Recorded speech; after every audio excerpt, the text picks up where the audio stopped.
mics on now. Dr. Ladri Ibe. Okay, good morning once again.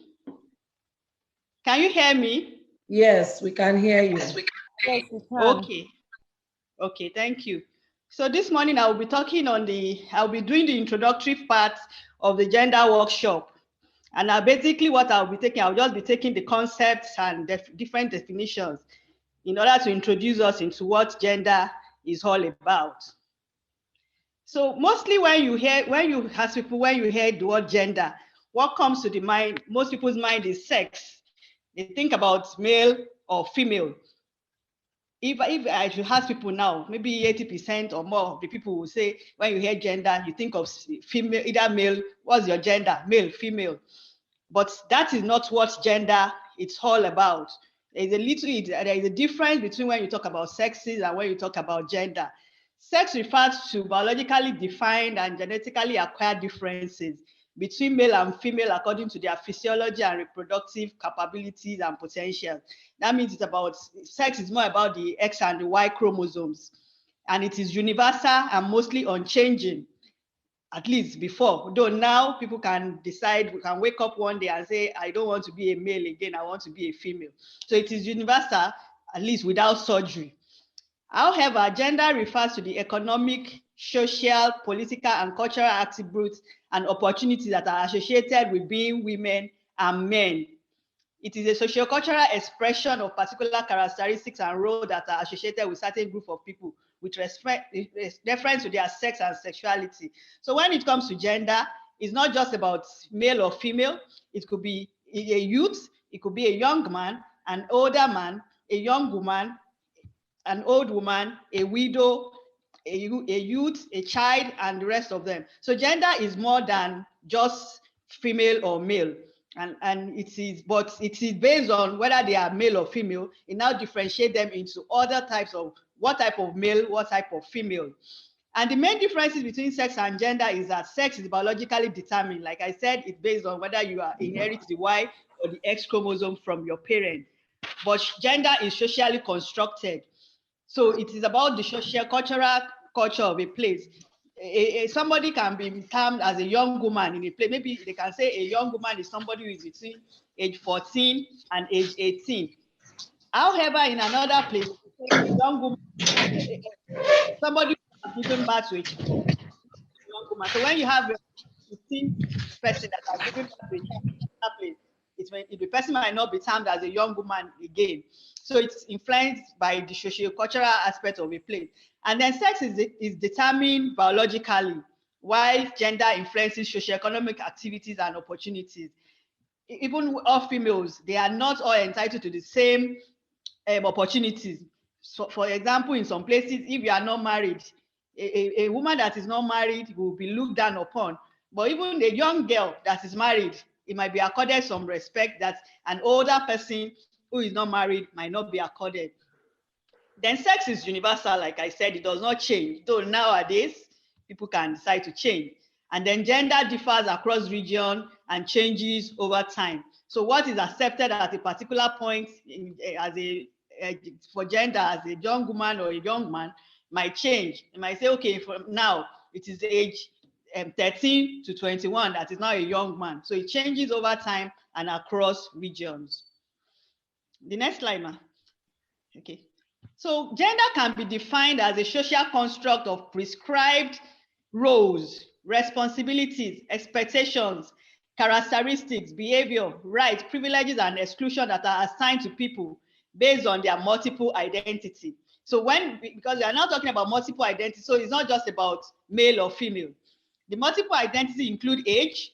So even all male have different ages. They can be categorized based on their age. Sex, either into female or male. Race, it can be a white or a black man, or a white or a black woman, an American, an African, and the rest of them. Ability, class, is it a trader, is it a farmer, is it a public servant, is it this? So based on the class, is it lower class, middle class, or the upper class, and based on also their livelihood or businesses.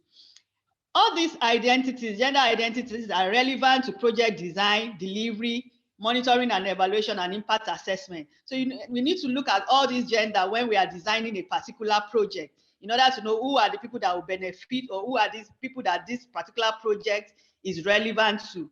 Gender answers the question of which men. Is it the older men? Is it the younger men? Is it the old woman? Is it the widow?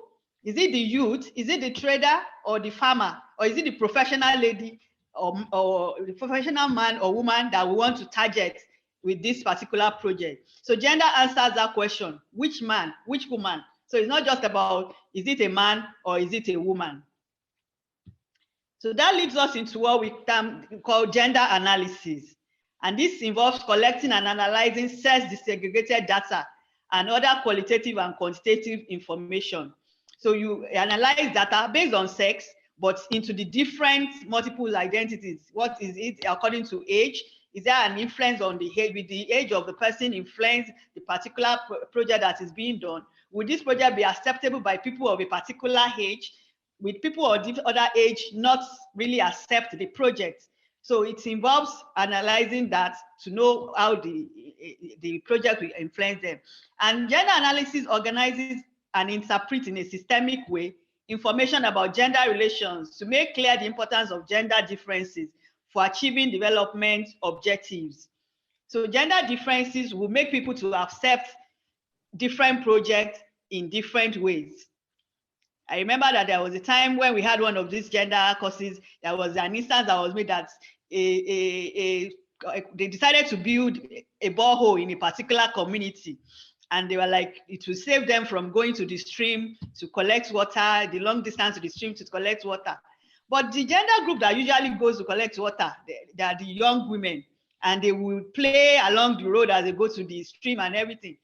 And at the point they realized that they even blocked the borehole, because they said having the borehole near stopped them from, having that time of fellowshipping with their fellow females as they go a long distance to collect water and the rest. So gender analysis will make them to know, okay, who are the people that will be influenced? Okay, it is the young women.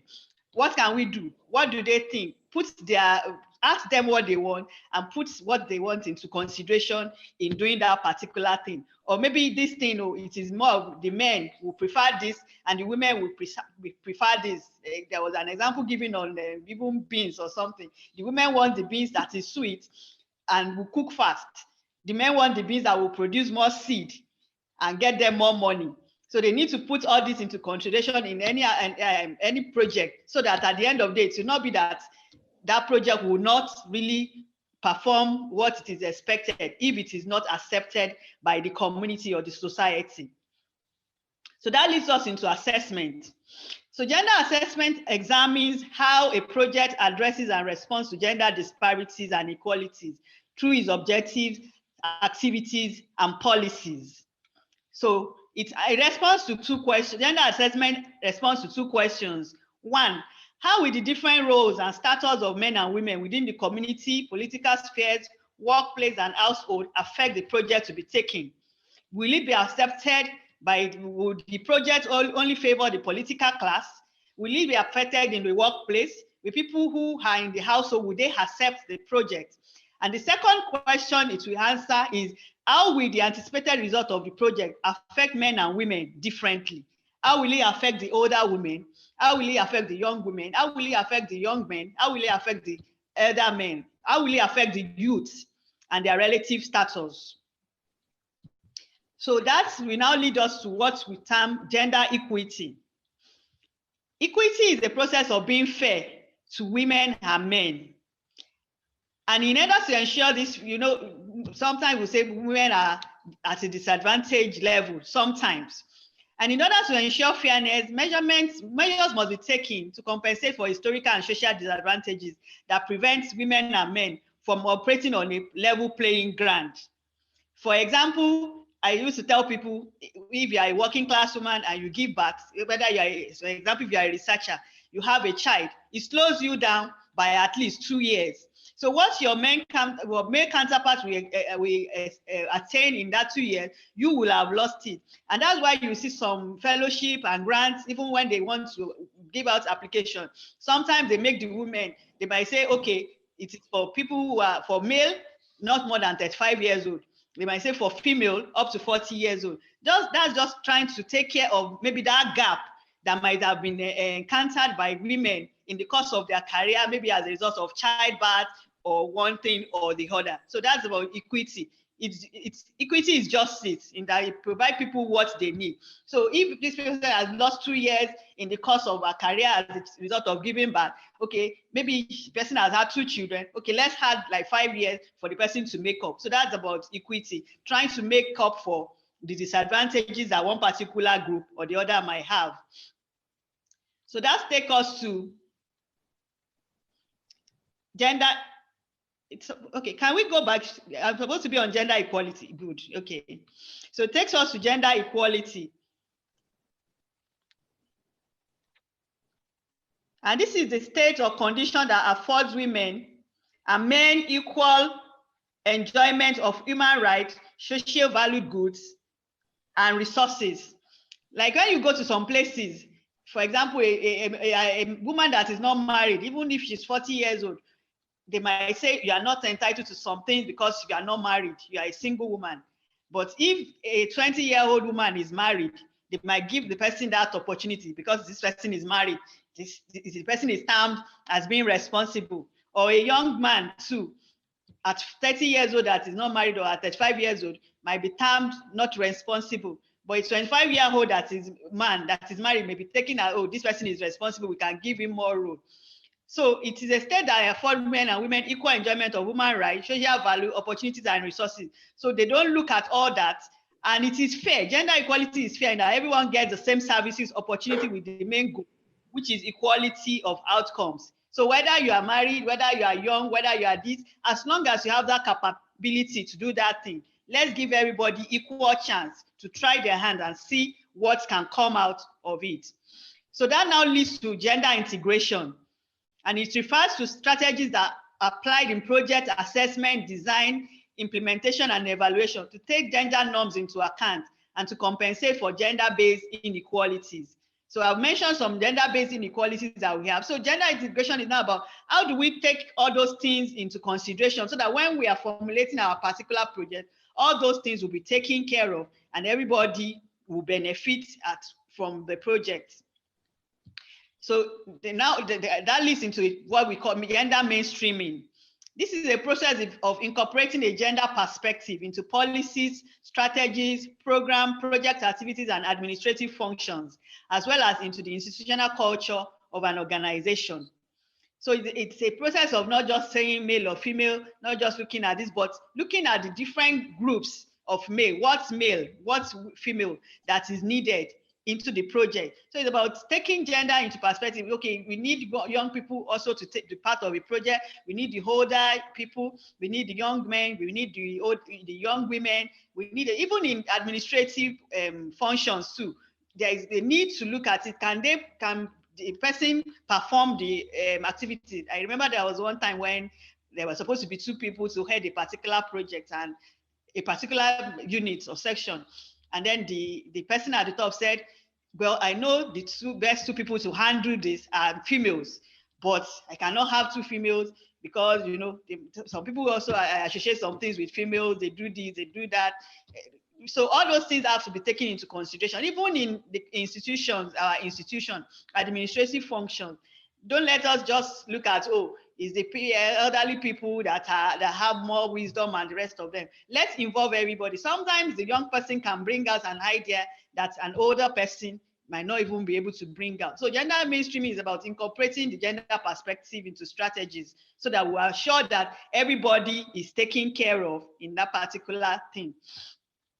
And there is something about gender that we have gender stereotypes. People have stereotypes, people believing that, oh, all females are this, all males are this. This is how men should. For example, women are allowed to cry, while men are supposed to be brave and are not supposed to cry. girls are supposed to be cute, you dress them and you put ribbons on their head. Young boys just wear their shirt and trouser and nothing more. Or boys are expected, are not expected, their toys that boys are expected to play with. Or maybe women are better at housekeeping, women are better at taking care of the children than men. You know, those are stereotypes. Or for example, another thing, some people will, women are always the ones that are always doing school runs. But for example, in my own case, it's my husband that does the school run because he is the one that is near them. You know, so it's not just about women are the ones that are supposed to be, or for example, they will say boys are supposed to be engineers. Why girls? Oh, they should be nurses. We've seen nurses who are men who are very good at what they are doing. And there are females who are engineers and they are doing very well in what they are doing. So there should be no gender stereotype that these are the or even in our workplace too. Some people will say, oh, don't make a woman to head a project. Oh, they will not always have time. They will always take their children to the hospital. They will always take permission to do this. Oh, they will get pregnant every year and take 6 months maternity leave. That is not how it's supposed to be. So you don't just stereotype. At least a young woman who is not married is not going to say he wants to take maternity leave or something. So we shouldn't just look at all male are like this, all female are like this. Gender stereotypes should not be. We should not allow stereotypes that this is how male are, this is how female are. So basically, those are the things that we are going to do at the introductory part. And then my other colleagues will take you through the other sections. And I believe that at the end of the day, we all will be able to gain one thing or the other in order to be able to encourage gender responsiveness in our researches and even in the administrations of our working places and career. So thank you very much for listening. Nagode. Merci. Thank you. Thank you very much, Dr. Olaiton Olajuigbe. We're able to scale through despite the initial hiccup. Thank you. Yes. So now run to thank you. No, but you have to stay on to answer questions.